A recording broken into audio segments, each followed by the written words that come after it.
विश्वाधारं गगनसंशं मेघवर्णं शुभांगं लक्ष्मीकान्तं कमलनयनं योगी हृदयानगम्यं वन्दे विष्णुं भवभयहरं सर्वलोकैकनाथं जय जय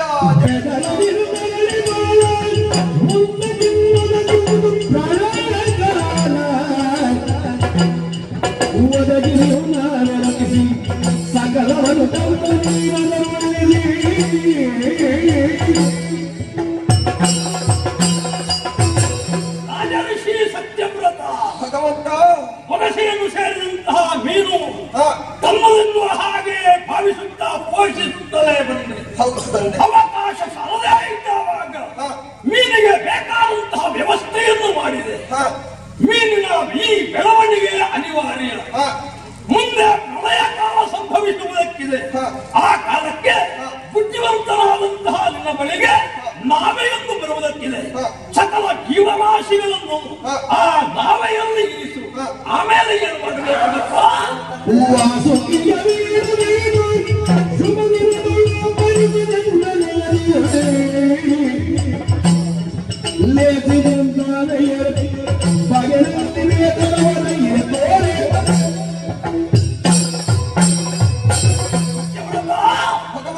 ಹಾಗಿದ್ರೆ ಅದನ್ನು ಮುನ್ನಡೆಸುವ ಬಗೆಯಂತೂ ಅದೇ ಸಮಯಕ್ಕೆ ವಾಸುಕಿಯ ದರ್ಶನ ನಾವು ನಿನಗಾಗುತ್ತದೆ.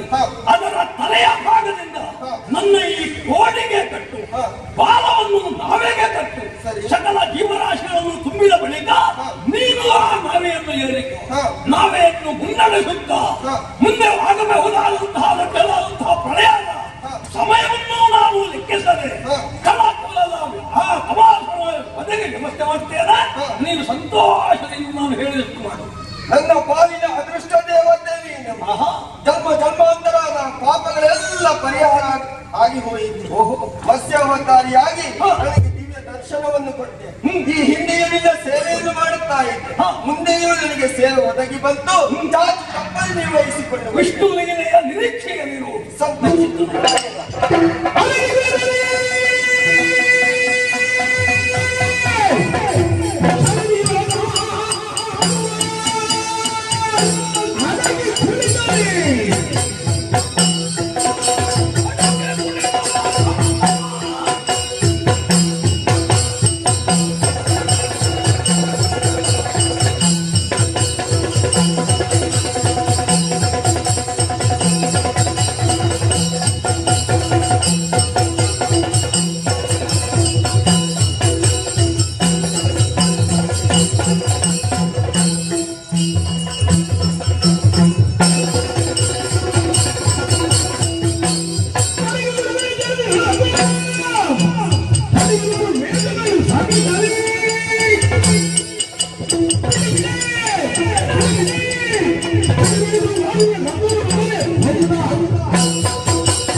ಬಾಯಿಯ ತಲೆ ಕಡಿಯುವ ಹಾಗೆ ನೀನು ಅವಕಾಶವನ್ನು ಮಾಡಿಕೊಟ್ಟೆ. ಸತ್ಯವಾಕವನ್ನು ಸೇರಿ ಸ್ಮೃತಿಯನ್ನು ಒಯ್ದಿದೆಯಾ? ನನ್ನ ಕಣ್ಣಿಗೆ ಯಾವಾಗ ಬಿದ್ದೆಯಾ? ನಿನ್ನ ಆಯುಷ್ಯ ತೀರಿತಂದೇ ಅರ್ಥ. ಈ ಮೀನಿನ ಕೈಯಿಂದ ನೀನು ಸಾಯುವುದು ಖಂಡಿತ ಖಂಡಿತ.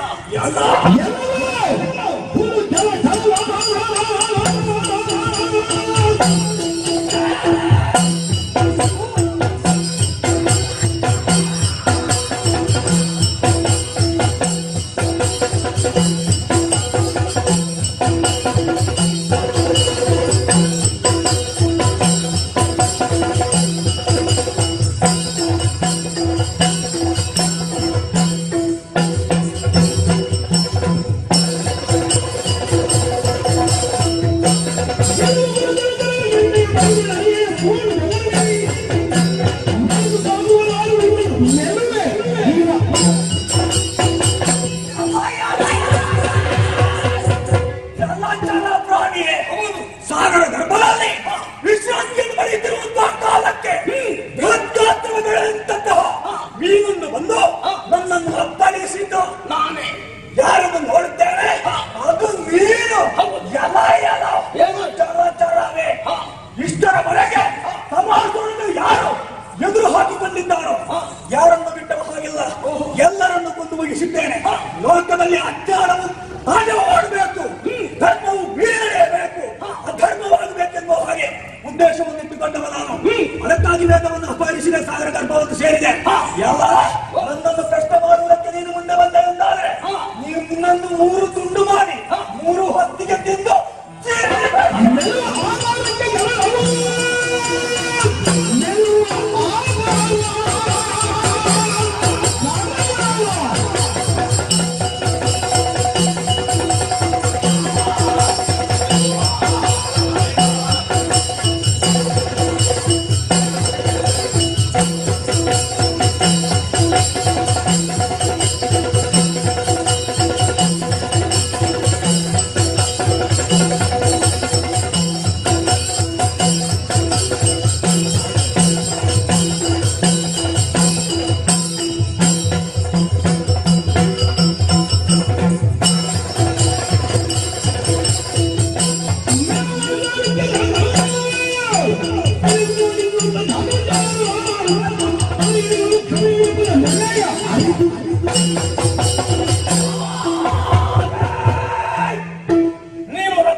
ಸಿಕ್ಕಿದ್ದನ್ನು ತಿಂದು ಜೀರ್ಣಿಸುವಂತಹ ಶಕ್ತಿ ಇದೆ ಖಂಡಿತ ಎನ್ನುವ ಉದ್ದೇಶದಿಂದಲೇ ನಿನ್ನನ್ನೇ ಬಡಿದು ಎಪ್ಪಿ ಹುಟ್ಟಿರುವಂತಹ ನನ್ನನ್ನು ತುಂಡು ಮಾಡಿ ನುಂಗುತ್ತೀಯ. ಮತ್ತೆ ನಿನಗೆ ಆಹಾರ ಅಂತ ಭಾವಿಸಿದೆಯೇನು?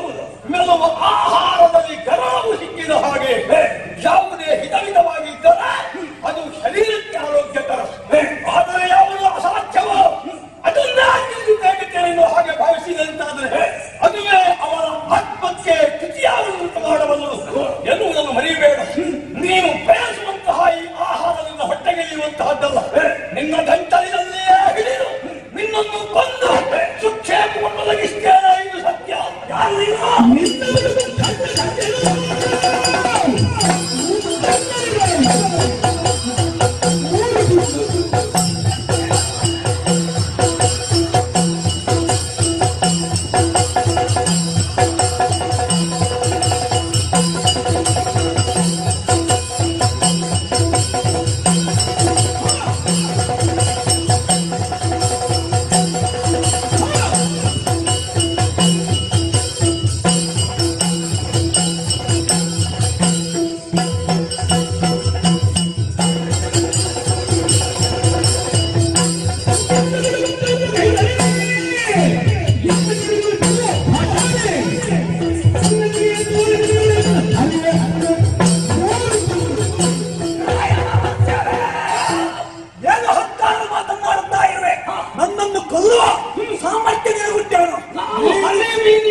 ಹರಿಯಾಗಲಿ ಮಧ್ಯಮನಾಗಲಿ ಪ್ರತ್ಯಕ್ಷ ಪರಶಿವನೇ ಎದುರಿಗೆ ಬಂದರು ಸಹ ತನ್ನಲ್ಲಿರುವಂತಹ ಮೂರನೇ ಕಣ್ಣನ್ನು ತೆರೆದರು ಅದರಲ್ಲಿ ಎದುರಿಸುವಂತಹ ಸಾಮರ್ಥ್ಯ ನನ್ನಲ್ಲಿದೆ.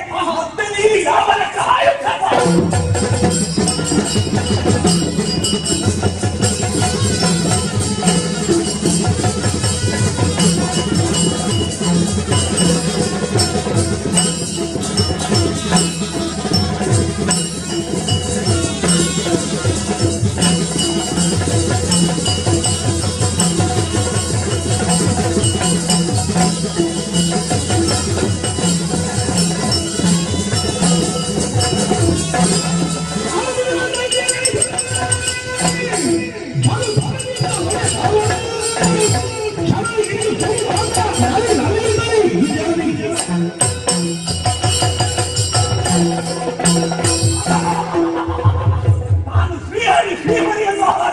ನನ್ನನ್ನು ದಾರಿ ತಪ್ಪಿಸುವಂತ ಕೆಲಸಕ್ಕೆ ಕೈ ಹಾಕಿದ್ದಾನೆ. ಯಾವನೇ ಆಗಲಿ ನನಗನ್ನೋದು ಲೆಕ್ಕಕ್ಕಿಲ್ಲ. ಆದ್ರೆ ಈ ಜಲಚರಕ್ಕೆ ಅದೆಷ್ಟು ಅಹಂಕಾರ. ಇದೀಗ ಈ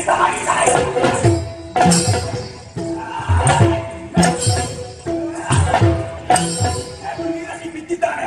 ಇದು ಸಮಾಧಾನವಾಯಿತು. ಹೀಗಿರುವುದಲ್ಲ, ವೇದವನ್ನು ಹಿಡಿದುಕೊಂಡು ನೀರಲ್ಲಿದ್ದರೆ ಅಪಾಯ. ಯಾಕೆಂದ್ರೆ ನೀರಲ್ಲಿ ನೀರು ಬದುಕುತ್ತದೆ. ಆದ್ರೆ ಇದು ಸತ್ತಿದೆ. ಆಗ ಒಂದು ಅನುಮಾನ. ಅದಕ್ಕಾಗಿ ವೇದೆಲ್ಲ ಹಿಡಿದುಕೊಂಡು ನೆಲವನ್ನು ಸೇರಿಕೊಳ್ತೇನೆ ನೋಡು.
ಏನು ಬಲ ಈ ಕೂಡದಲ್ಲಿ, ಏನೋ ಬಲಶಾಲಿಯಾಗಿದ್ದಾನೆ.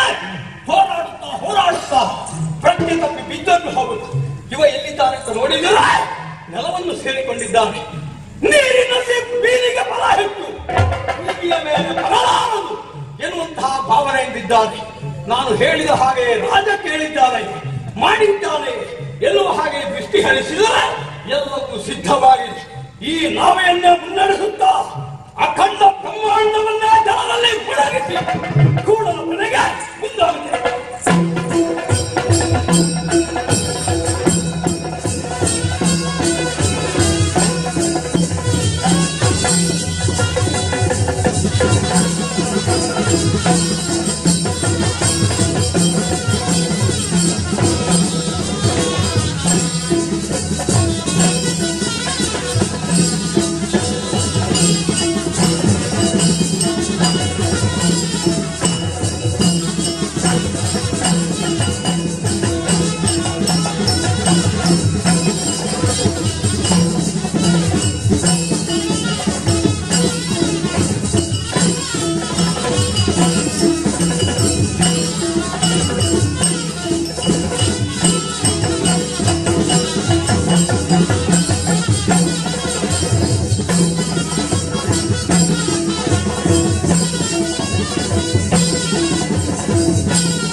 ಸಮಾಸುರವನ್ನು ವಧಿಸುವುದರ ಮೂಲಕವಾಗಿ ಲೋಕವನ್ನು ರಕ್ಷಣೆ ಮಾಡಿದೆ. ಲೋಕದ ಸಮಸ್ತ ಜನಗಳ ಪರವಾಗಿ ಇದು ಕೋಟಿ ಕೋಟಿ ಪ್ರಣಾಮಗಳನ್ನು ಸಲ್ಲಿಸ್ತಾ ಇದ್ದೇನೆ. ಮುಂದೆ ನಮ್ಮಿಂದ ಏನು ಸೇವೆ ಆಗಬೇಕು? ಸತ್ಯ ಧರ್ಮ ನ್ಯಾಯ ನಿಷ್ಠೆಯಿಂದ ಯಾವ ರೀತಿಯ ರಾಜ್ಯಭಾರವನ್ನು ಮಾಡಬಹುದು, ಸ್ವಾಮಿ ನಿಷ್ಠೆಯನ್ನು ಈ ಮೂಲಕವಾಗಿ ತೋರಿಸಿಕೊಳ್ಳಬಹುದು ಎನ್ನುವ ಹಾಗೆ ನಾನು ಹೇಳಿದಂತೆಯೇ ಮಾಡಿದೆ. ಸತ್ಯದ ಧರ್ಮ ಸಹಿಷ್ಣುತೆಗೆ ಮೆಚ್ಚಿದ್ದೇನೆ. ಧರ್ಮದಿಂದಲೇ ರಾಜ್ಯಭಾರ ಮಾಡುತ್ತಿದ್ದಾಗ ಭವಿಷ್ಯತ್ತಿನಲ್ಲಿ ನಿನ್ನ ಬಳಿಗೆ ವಿಶೇಷವಾದಂತಹ ವಿಮಾನವನ್ನು ಬರುತ್ತದೆ. ಅದನ್ನು ಏರು ವೈಕುಂಠವನ್ನು ಸೇರ್ತದೆ. ಅಲ್ಲಿ ನೀನು ನನ್ನ ಕಾಣುವಂತೆ ನಿನಗೆ ಶುಭವಾಗಲಿ. ಜಯ ಜಯ.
ತಿನ್ನುವುದಕ್ಕೆ ಎಂತಹ ವ್ಯವಸ್ಥೆ ಮಾಡಿದ್ರು ಸಾಲದೇ ಹೋದವಾದ ಗುರುಗಳಿದ್ದಂತಹ ಮಂತ್ರದ ಗುಳಿಗೆ ಹೊಟ್ಟೆ ತುಂಬಿ ಹೋಗಿದೆ. ಅಣ್ಣವನ್ನು ಕಾಣುವ ಹಾಗೆ ಹತ್ಯೆಯಾಗಿದೆ.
ಸಮುದ್ರಕ್ಕೆ ಸೇತುವೆಯನ್ನು ಮಾಡಲು ಯುದ್ಧಕ್ಕಾಗಿ ಆಹ್ವಾನವನ್ನು ಕೊಟ್ಟಿದ್ದಾರೆ.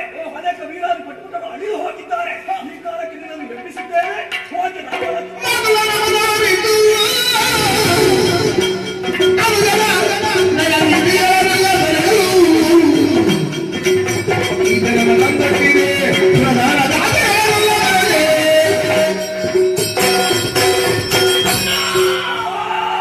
ಯುದ್ಧಕ್ಕೆ ಕಳುಹುವುದಕ್ಕಾಗಿ ನಮ್ಮನ್ನು ಎಬ್ಬಿಸಿದೆ. ಸೀತಾಪಹರಣವೇ ಸರಿಯಾದಂತಹ ಪ್ರತೀಕಾರೇ ಮುಂತಹ ನಿರ್ಧಾರಕ್ಕೆ ಬಂದೆಯ. ಮಾತನಾಡುವಂತಹ ಮಾರೀಚನಲ್ಲಿ ಪ್ರಥಮವಾಗಿ ಹೋಗಿ ನಿನ್ನ ಅನಿಸಿಕೆಯನ್ನು ಹೇಳಿದ ಕ್ಷಣ ರಾಮಪಾಣೆಯದ ಅನುಭವವನ್ನು ನಾನು ಹೊಂದಿದವನು. ಅವನು ಪಟ್ಟಣಕ್ಕೆ ಹೋಗಬೇಡ, ಕೇಳುವುದಾದ ಬಂದಿದ್ದನು ಎಂಬ ಹಾಗೆ ಸಾರಿ ಹೇಳಿದ. ನಿನ್ನ ಖಡ್ಗಕ್ಕೆ ಹೆದರಿ ಒಪ್ಪಿಕೊಂಡು ಕಿಚ್ಚೆಯಾಗಿ ಹೋಗಿ ಪ್ರಾಣವನ್ನು ಕಳಕೊಂಡ. ಮಾತುಗಳ ಮಾತನ್ನು ಮೀರಿದೆ. ಅನುಜನ ನಯನೀತಿಗಳನ್ನೆಲ್ಲ ತೊರೆದೆ. ಅತ್ತಿಗೆಯ ಮಾತು ಹಿತವೆನಿಸಲಿಲ್ಲ, ತಾಯಿಯ ಮಾತು ನನಗೆ ಸತ್ಯವಾಗಲಿಲ್ಲ. ಆ ಕಾರಣದಿಂದಲೇ ನಮ್ಮ ಲಂಕಾರಾಷ್ಟ್ರ ಸುಟ್ಟು ಸುಖರಿಯಾಗಿ ಹೋಯಿತು ಎಂದು ಕಪಿಯಿಂದಲಾಗಿ. ಇನ್ನು ಅದರ ವನಿಜಾತೆಯ ಆ ಸೀತಾಮಾತೆ ಸಾಮಾನ್ಯದವಳಲ್ಲ. ಅವನ ಜಾತೆ ಮಹಾಲಕ್ಷ್ಮಿ ಇದ್ದಾಳೆ, ರಾಮ ನಾರಾಯಣನಿದ್ದಾನೆ, ಲಕ್ಷ್ಮಣ ಮಹಾಶೇಷನೇ ಸರಿ. ಹಾಗಿದ್ದವರ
ಪತಿಯನ್ನೇ ಕಳಕೊಂಡೆ.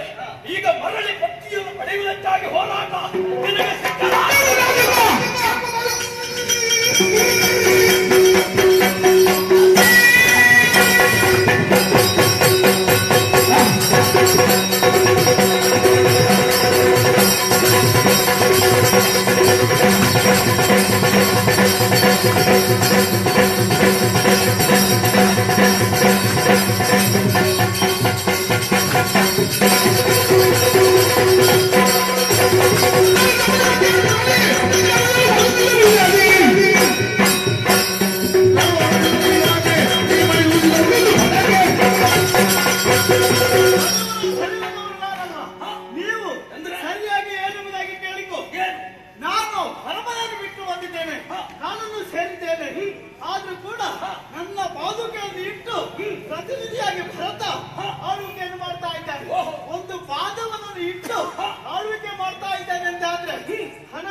ರಾಜಕೀಯವಾಗಿ ಸಮಾಲೋಚನೆಗೆ ಸಂಬಂಧಿಸಿದ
ನನ್ನ ರಾಜಕೀಯವಾಗಿ ಸಂತೋಷ ಸಮಾಧಾನ ಈ ರೀತಿಯಾಗಿ ನಿಮ್ಮನ್ನು ಬಲ ಮಾಡಿಕೊಳ್ಳುವುದಕ್ಕೆ ಕಾರಣ ಮತ್ತೇನುವಲ್ಲ.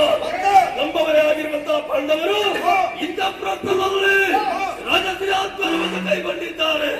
ಅದಕ್ಕೆ ನೀವೆಲ್ಲವರು ಬಂದು ಚಂದ ಕಾಣಿಸಿಕೊಡಬೇಕು ಎನ್ನುವ ಹಾಗೆ ಕೇಳಿಕೊಂಡಿದ್ದಾರೆ. ಹೋಗುವುದರ ಬಗ್ಗೆ ನಿಮ್ಮ ಅಭಿಪ್ರಾಯ?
ಕಂಡಗಿರಂತರೊಳಗಿರುವ ಮಾರಲು ದಿಕ್ಪಾಲ ಬಂದಿಯಲಿ ಇಂದು ಶೇಖರರಿ ಭೂಮಿಗೆ ಪೂಜಾ ಮಾಡಲು ಗೋವಿಂದನಲ್ಲದ ಮೇಲಿದ್ದೇನೆ. ಮಾತಾಡಿದರೆ ಬೇಗ ಸಮ್ಮತ ಆಗಬೇಕು. ಲೋಕದ ಜನಾಂಗದವರು ಮೆಚ್ಚಬೇಕು. ಅದನ್ನು ದೇವಲೋಕದಲ್ಲಿ ಒಂದು ಕಾರ್ಯಕ್ರಮ ಆಗುವುದಿದೆ. ಅಲ್ಲಿ ಅಧ್ಯಕ್ಷ ಪೀಠ ಪರಮೇಶ್ವರ ದೇವರಿಗೆ, ಅಲ್ಲಿಯೂ ಇಲ್ಲಿಯೂ ಎಲ್ಲೆಲ್ಲಿಯೂ ಅಧ್ಯಕ್ಷ ಸ್ಥಾನಕ್ಕೆ ಯೋಗ್ಯತೆ ಇರುವುದು ಗೋವಿಂದನಿಗೆ. ದೇವ ನವರತ್ನಮಯ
ಆದರೂ ಏನು ಹೀಗೆ ನಡೆದರೂ ಕೂಡ ಯಾರೊಬ್ಬರು ಉಸಿರೆತ್ತುವುದಿಲ್ಲ, ಮಾತನಾಡುವುದಿಲ್ಲ. ಯಾಕೆ? ಅರ್ಥ ಮಾಡಿಕೊಂಡೆ. ಕೆಲವರು ಪಾಂಡವ ಮೈತ್ರಿಯಲ್ಲಿ ಸತ್ಯತಾರ ಇಂದ್ರಪ್ರಸ್ಥದಲ್ಲಿ ಅಧಿಕಾರವನ್ನು ಸ್ಥಾಪಿಸಿದ್ದಾರೆ ಅಂತ ಅವರಲ್ಲಿ ವಿರೋಧ ಮಾಡುವುದು ಬೇಡ ಎನ್ನುವ ಕಾರಣಕ್ಕೆ ಮೈತ್ರಿ ಭಾವನೆಯನ್ನು ಹೊಂದಿದ್ದಾರೆ. ಕೆಲವರು ಕೃಷ್ಣನ ಬಲು ಹಿನ್ನೆಲೆ ಕೃಷ್ಣ ಎಳವೆಯಲ್ಲಿಯೇ ಕಂಸನನ್ನು, ಚಾಣೂರ ಮೂರ್ತಿಗಳನ್ನು, ಶಕಟಾದಿಗಳನ್ನು ಕೊಂದಂತ ಈತ ಫಲಾನ್ವಿತರಾಗಿದ್ದಾರೆ ಎನ್ನುವ ಹಾಗೆ ತಿಳಿದಿದ್ದಾರೆ. ಇನ್ನು ಕೆಲವರು ಹರಿಪಕ್ಷದಲ್ಲಿ ಜೀವಾತ್ಮರು ಯಾರು, ಪರಮಾತ್ಮ ಯಾರು ಎಂಬುದನ್ನು ತಿಳಿದುಕೊಳ್ಳುವುದಕ್ಕೆ, ಅರ್ಥ ಮಾಡಿಕೊಳ್ಳುವುದಕ್ಕೆ ಅಸಾಧ್ಯರಾಗಿರುವಂತಹ ಮೂಢಾತ್ಮರು ಇವರನ್ನು ಸಾಕ್ಷಾತ್ ಶ್ರೀಪತಿ, ಶ್ರೀಹರಿ, ಮಹಾವಿಷ್ಣು ಎನ್ನುವ ಹಾಗೆ ತಿಳಿದಿದ್ದಾರೆ. ಇನ್ನು ಕೆಲವರು ಅನುಚಿತನ ಭೀತಿಯಲ್ಲಿ ಇಲ್ಲಿ ನಡೆಯುತ್ತಿರುವುದು ಅಪರಾಧ, ತಪ್ಪು ಗೊತ್ತಿದ್ರೂ ಕೂಡ ಯಾರು ಎದ್ದು ಮಾತಾಡುವುದು ಅಂತ ಧೈರ್ಯ ಮಾಡಲಿಲ್ಲ. ಹೆದರಿಕೆ, ಭಯ. ಇನ್ನು ಕೆಲವರು ನಾವು ಬಂದದ್ದು ಯಾಕೆ ತಕ್ಷಣಕ್ಕೆ ಊಟ ಸಿಕ್ಕಿದ್ರೆ ಸಾಕು ಎನ್ನುವ ಕಾರಣಕ್ಕೆ ಸುಮ್ಮನಿದ್ದಾರೆ, ಹೋಗಿದ್ದಾರೆ. ಆದರೆ ಇಂತಹ ಕೃತ್ಯ ನಡೆದು ನೋಡುತ್ತಾ ಈ ಚಂಚಪಾಲ ಮಸಗನ ಇದ್ರೆ ಯಾವಾಗ ಮಸಗುವುದು ಸಹಿಸಿಕೊಳ್ಳುವವರಲ್ಲ, ತಪ್ಪನ್ನು ತಪ್ಪುತ್ತ ಖಂಡಿಸುವವರು.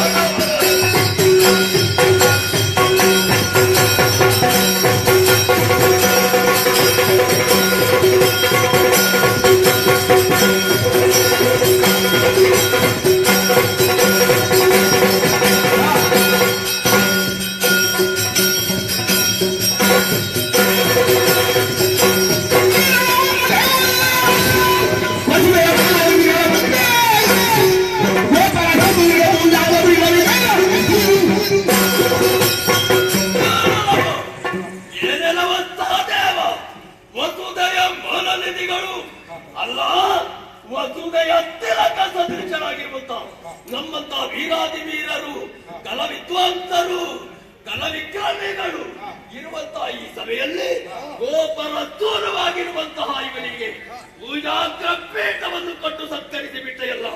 ಅಕಟ, ನೀನು ಮಾಡಿದ ಮರಣ ಪರಿಣಾಮದಿಂದ ಏನಾಯಿತು? ಹೊಟ್ಟೆ ತುಂಬಾ ಊಟ ಮಾಡಿಸಿ ಕೈ ತೊಳೆಯುವುದಕ್ಕೆ ಅತ್ಯಂತ ಕೊಟ್ಟ ಹಾಗಾಯಿತು, ಕುರುಡನಿಗೆ ಕನ್ನಡಿ ಕೊಟ್ಟ ಹಾಗಾಯಿತು, ನಪುಂಸಕನಿಗೆ ಮದುವೆ ಮಾಡಿಸಿದ್ರೆ ಏನು ಪ್ರಯೋಜನ? ಪುಣ್ಯಾತ್ಮ ಅದೇನೋ, ಯಾಕೆ ಹೀಗೆ ಮಾಡಿದೆ?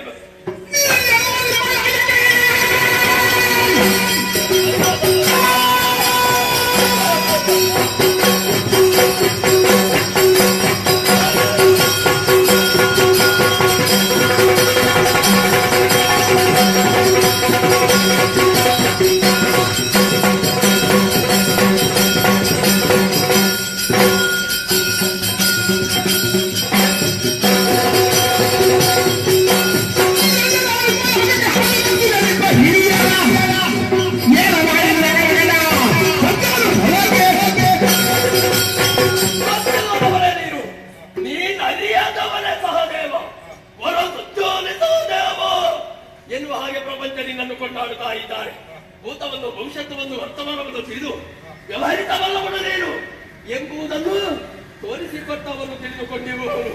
ಆದರೆ ಈ ರೀತಿಯಾಗಿ ಮಾಡಿದೆ ಏನು ಮಾಡಿದ ನಕಟ ನಿನ್ನ ಹಿರಿಯರು, ನಿನ್ನ ಪೂರ್ವಿಕರು. ನೀವು ಮಾಡಿದಂತಹ ಕಾರ್ಯಕ್ರಮದಿಂದ ಸಂತುಷ್ಟರಾದಂತಹ ದೇವತೆಗಳು ಇನ್ನೇನು ಹೀಗೆ ಸಾಯುವುದು ಬೇಡ, ಒಂದು ಅಗ್ರಸ್ಥಾನ, ಒಂದು ಪೀಠ ಇಲ್ಲಿ ಕೊಡುವ ಈ ತೀರ್ಮಾನಕ್ಕೆ ಬಂದಿದ್ರು. ಎತ್ತರವಾದಂತಹ ಪೀಠದಲ್ಲಿ ಕುಳ್ಳಿಸುವಂತಹ ಸಂದರ್ಭದಲ್ಲಿ ಪಟಕ್ ಅಂತ ನರಕಕ್ಕೆ ಬಿದ್ದು ಸತ್ತ. ಅಯ್ಯೋ ದೇವರೇ, ನೀವು ಮಾಡಿದಂತಹ ಕಾರ್ಯಕ್ರಮ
ಯೋಗ್ಯತೆಯನ್ನು ತಿಳಿದು ತಿಳಿದು ಅರಿಯದವರಂತೆ ಅವರನ್ನು ಕುಳ್ಳಿರಿಸಿ ಬಿಟ್ಟೆಯಲ್ಲ, ಕುಳ್ಳಿರಿಸಿ ಬಿಟ್ಟೆಯ.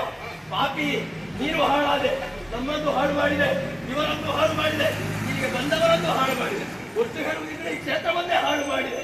ನಿನ್ನ ಕಪಾಲಕ್ಕೆ ಒಂದು ಕೊಟ್ಟು ನಿನ್ನ ಹಲ್ಲು ಹಲ್ಲು ಕಳಿಸಿದ್ದೆ. ನೋಡಿದ್ಯಾ ನಿನ್ನ ಸಭೆಯನ್ನು?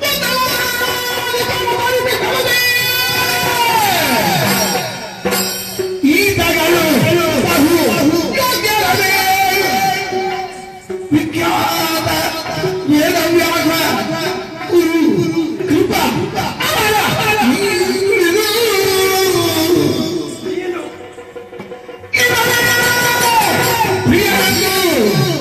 ಕೃಷ್ಣಂದು ತೋಡುವರೆ ಬೇರೆ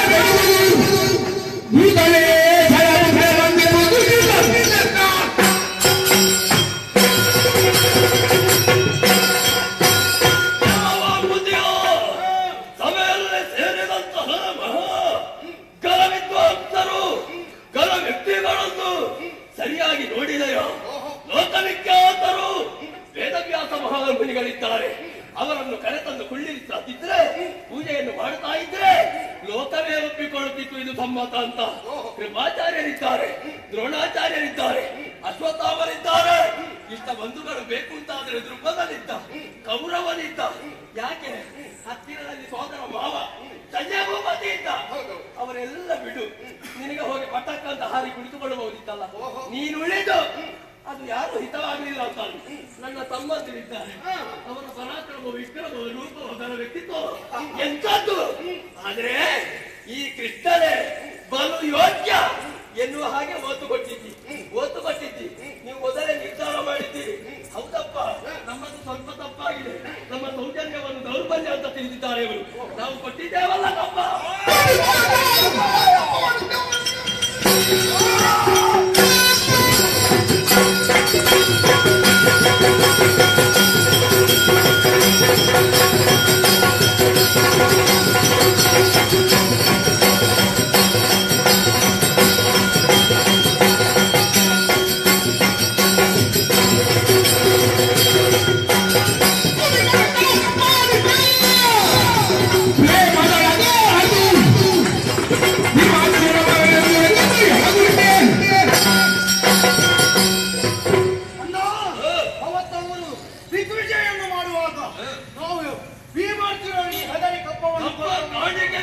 ಕೊಟ್ಟಿದ್ದೇವೆ. ಯಾಕೆ? ಭೀಮನ ಶೌರ್ಯಕ್ಕೂ ಅರ್ಜುನನ ಪರಾಕ್ರಮಕ್ಕೂ ಹೆದರಿ ಪಟ್ಟದಲ್ಲ. ಇವರ ಅಪ್ಪನಿಗೆ ಸ್ವರ್ಗದಲ್ಲಿ ಮಾನವ ಸಿಕ್ಕುವುದಿದ್ದರೆ ಸಿಕ್ಕಲಿ, ಒಳ್ಳೆಯದಾಗಲಿ ಅನ್ನುವ ಹಾಗೆ.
ಎಂಬುದನ್ನು ತಿಳಿಯದೆ ಆತ ಕರೆ ತಂದು ಕುಳ್ಳಿರಿಸಿದ ಮಾತ್ರಕ್ಕೆ ಕಾಗೆ ಹೋಗಿ ಧ್ವಜಸ್ತಂಭದಲ್ಲಿ ಕುಳಿತ ಹಾಗೆ ಕುಳಿತು ಬಿಟ್ಟ ಎಲ್ಲ ಪಾಪಿ ಹೋಗಿದೆ.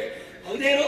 ನಾನು ಎಷ್ಟು, ನನ್ನ ಯೋಗ್ಯತೆ ಏನು, ನಾನೆಲ್ಲಿ ಇರಬೇಕು ಅಷ್ಟು ತಿಳಿಯುವಂತಹ ಆ ಚೈತನ್ಯವಾದರೂ ಬೇಕು, ಸ್ವರೂಪ ಜ್ಞಾನ ಬೇಕು. ಅದಿಲ್ಲದೆ ಹುಳುಗಾವನು ತಂಗುಳನ್ನವನ್ನು ಉಂಡು ಗೋವುಗಳನ್ನು ಬೇಯಿಸುತ್ತಾ ಜಾತಿ ಹೀನರಾಗಿ ಕುಲಹೀನರಾಗಿ ಶಾಪಗ್ರಸ್ತನಾಗಿ ಹುಟ್ಟಿದಂತ ನೀನು ಕುಳಿತುಕೊಳ್ಳಬಹುದೇ?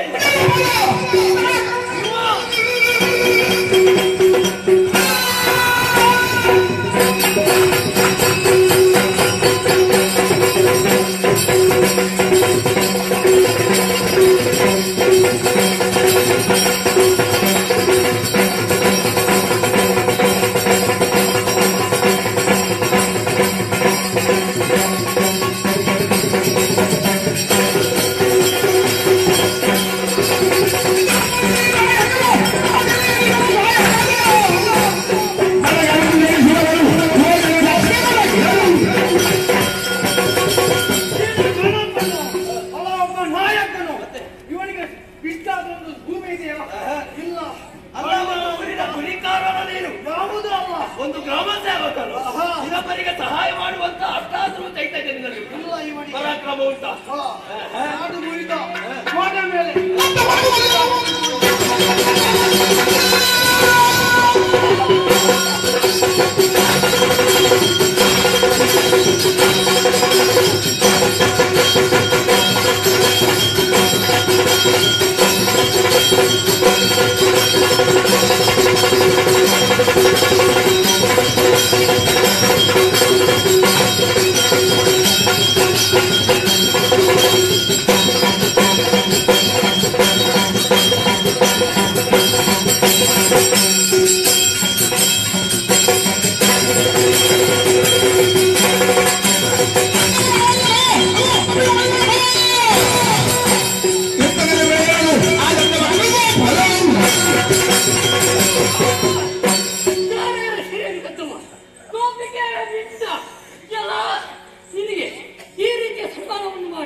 ಹಾಗೆ ಹೋಗಿ ಪಚ್ಚದ ಮನೆಯಲ್ಲಿ ನೀನು ಬಿಡುವುದಿಲ್ಲ. ಎಲ್ಲ ಪಾಪಿ, ನೀನು ಎಲ್ಲಿ ಹೋದ್ರು ನೀನು ತಾಯಿಯನ್ನು ಬಿಡಲಿಕ್ಕಿಲ್ಲ. ಹಾಗಾಗಿ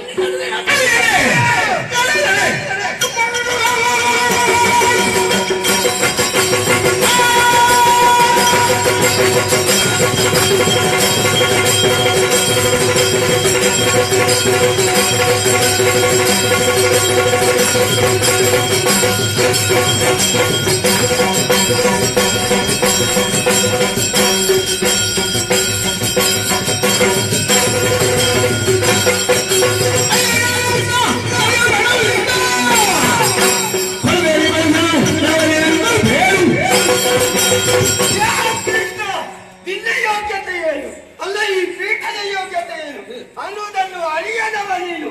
ಮತ್ತೆ ಹೀಗಾಗಿದ್ದಿ. ನಿನಗೆ ಗೊತ್ತಿರುವುದು ಒಂದೇ, ಹೆಣ್ಮಕ್ಕಳು ಇಲ್ಲಿದ್ದಾರೆ, ಹೆಣ್ಮಕ್ಕಳ ಸೀರೆಯಲ್ಲಿ ಕುಳಿತುಕೊಳ್ಳುವುದು ಯಾವಾಗ ಎಂಬುದಾಗಿ. ಏ ಪಾಪಿ,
ಕಟ್ಟುವ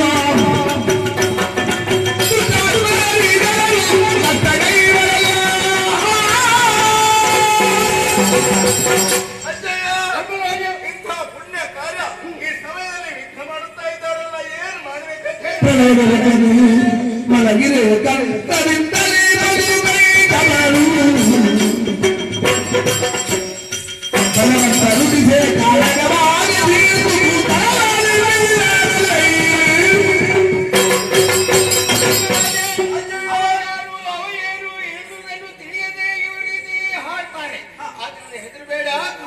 ಜಗತ್ತೆಲ್ಲ ಪ್ರಾಯವಾಗಿರುವಾಗ ಆಲದ ಎಲೆಯಲ್ಲಿ ಬಾಲ ಮುಕುಂದನಾಗಿ ಕುಳಿತಿದ್ದಾಗ ತನ್ನ ಕಿವಿಯ ಕಿರಿಮಿಷವನ್ನು ತೆಗೆದು ಹೊರಗೆ ಹಾಕಿದ್ದೇ ಕಾರಣ ಬಲಿಷ್ಠರಾದ ಮಧುಕೈಟವರು ಹುಟ್ಟಿದರು. ಅಂತ ಮಧುಕೈಟವರನ್ನು ಕೊಂದು ಪುಣ್ಯಾತ್ಮ. ಆದ್ದರಿಂದ ನಿಂದನೆ ಮಾಡುವುದು ಅವರು ಇರಲಿ, ನಾವು ಹೋಗಬಾರ್ದು.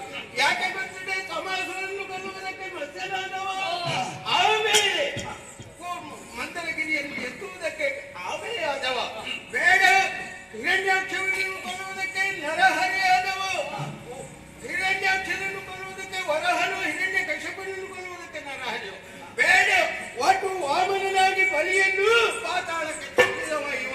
ಪರಶುರಾಮನಾಗಿ 21 ಬಾರಿ ಪ್ರದಕ್ಷಿಣೆ ಮಾಡಿ ದುಷ್ಟ ಕ್ಷತ್ರಿಯರನ್ನು ಕೊಂದವ ಇವ.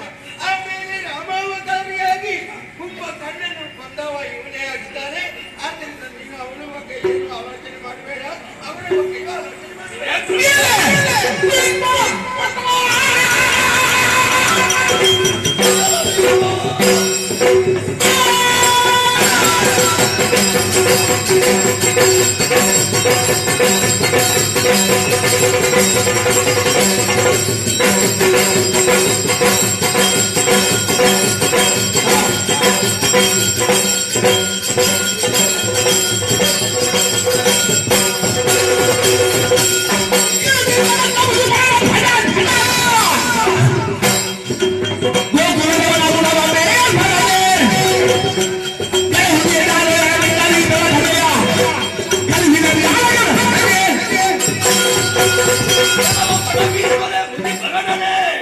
ಆ ಗೋಪುರದಲ್ಲಿ ಇದ್ದುಕೊಂಡು ಗೋಪಿಕರ ಸ್ತ್ರೀಯರೊಡನೆ ಲಲ್ಲೆಗೆಯುತ್ತಾ ಅವರನ್ನು ಕೊಳಲ ನಾದದಿಂದ ತನ್ನತ್ತ ಸೆಳೆದು ಅವರ ತೀರೆಯನ್ನು ತೆಗೆದುಕೊಂಡು ಹೋಗಿ ಮರದಲ್ಲಿಟ್ಟು ಅವರ ಬೆತ್ತಲೆಯನ್ನು ನೋಡುತ್ತಾ ಇರುವಂತ ಈ ಜಾನೆಯರ ಬಿಂಡರನ್ನು ಹೊಗಳುವಂತಹ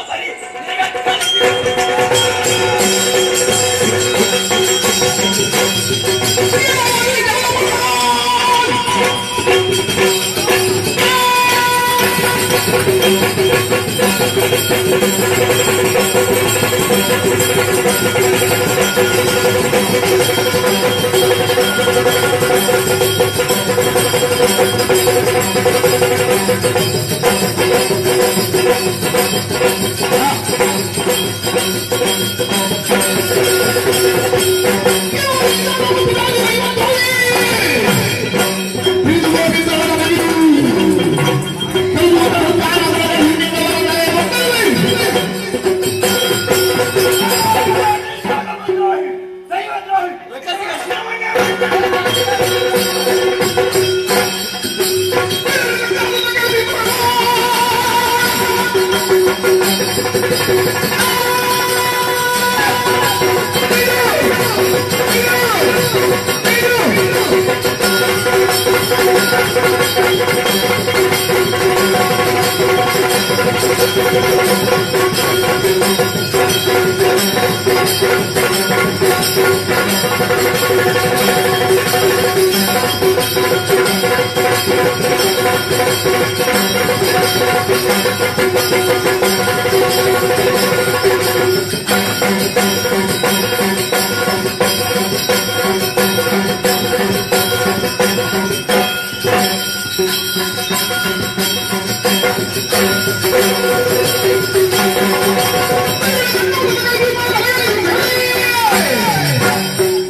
ಅವರ ತಲೆಯನ್ನು ಕಡಿದು ದಕ್ಷಾತ್ವರವನ್ನು ನಿರ್ಮಿಸ್ತೇನೆ.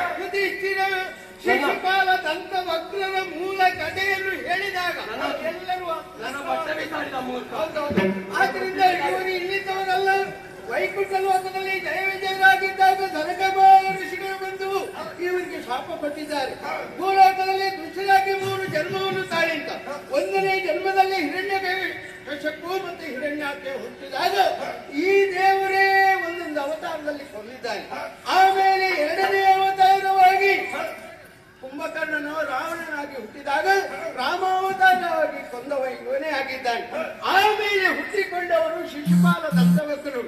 ಹುಟ್ಟುವಾಗಲೇ ಸಣ್ಣ ಮಗುವಾಗಿದ್ದಾಗ ವಿಕೃತ ಸ್ವರೂಪವನ್ನು ಹೊಂದಿದಾಗ ತಾಯಿಯಾದವಳು ಅಯ್ಯೋ ಇಂಥ ವಿಕೃತ ಸ್ವರೂಪವುಳ್ಳಂತ ಮಗುವನ್ನು ಪಡೆದ್ರಲ್ಲ ಅಂತ ದುಃಖಿಸ್ತಾ ಇರುವಾಗ ನಾರದರು ಬಂದರು. ನಾರದರು ಬಂದಾಗ ಕಣ್ಣೀರಿಂದ ಕಾಲು ತೊಳೆದಾಗ ಆ ನಾರದ ಮಹರ್ಷಿಗಳು ಒಂದು ಧೈರ್ಯದ ಮಾತು ಹೇಳಿದ್ದಾರೆ. ದುಃಖಿಸಬೇಡ, ನಿನ್ನ ಮಗ ವಿಕೃತನಾದರೂ ಕೂಡ ಅವನು ಚಂದ ಆಗುವುದಕ್ಕೆ ಕಾರಣ ಉಂಟು. ಬಂದವರಿಗೆ ಮಗುವನ್ನು ಕೊಡು. ಯಾರ ಕೈಗೆ ಮಗುವನ್ನು ಕೊಟ್ಟಾಗ ಹೆಚ್ಚಿನದಾದ ಕಣ್ಣು ಹೆಚ್ಚಿನದಾದ ಕೈ ಹೋಗ್ತದ ಅಂತವನಿಂದಲೇ ಮಾಡೋಣ ಅಂತ ನಾರದರು ಹೇಳಿಬಿಟ್ರು. ಆವಾಗ ದುಃಖಿಸಿದರು ತಾಯಿ, ನನ್ನ ಮಗನನ್ನು ಉಳಿಸಿಕೊಡು. ಆವಾಗ ಈ ದೇವರೇ ಹೇಳಿದ್ದಾರೆ 100 ಅಪರಾಧ ಮಾಡುವವರೆಗೆ ಆಲೋಚನೆ ಮಾಡುದು. ಈ ಎಣ್ಣೆ ಮಸಿ ಈ ನಕ್ಷತ್ರ ಮುಟ್ಟಿದ್ರೆ ಮತ್ತೆ ಬಗ್ಗಾಲ ಮುಟ್ಟಿದ್ರು ಮಸಿ ಆದಿತ್ತ. ಆಗಲ್ಲ, ಅವನೇ ಬೆರಳಿಗೆ ಮಾಡ್ತಾ ಇದ್ದಾನೆ. ನಾವೇ ಸುಮ್ಮನೆ ಹಾರುದು. ಬನ್ನಿ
ಸಂಪದವನ್ನು ಕರುಡಿಸಲಿಂದ ಆ ಮಹಾತಾಯಲ್ಲಿ ಬೇಡಿಕೊಳ್ಳುವುದು ಪುಣ್ಯ ಗೀತೆಗೆ ಮಂಗಳ ಗೀತೆಯನ್ನು ಹಾಡುವರೆ